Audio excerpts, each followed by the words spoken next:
Malapit. Okay. Natulog na? Okay.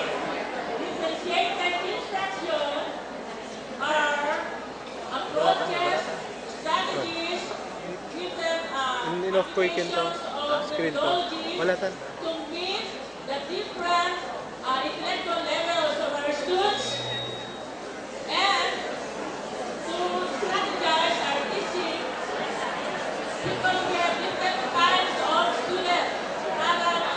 Parang multidisciplinary approaches. Very good. Oh, may co-facilitator na ako. Next. Differentiated instruction refers to various functions tailored to learners based on their ability to know, do, understand, and perform these tasks.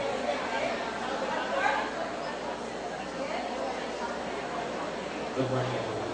This is my definition of differentiated instruction. It is a kind of instruction that adheres to the principle of individual differences, and students in one class are grouped accordingly based on their intellectual abilities.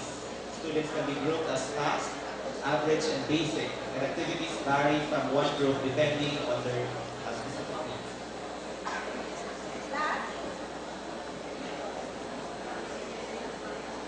Differentiated instruction is the learning teaching process wherein you are going to use different techniques and strategies according to the abilities and needs of the students.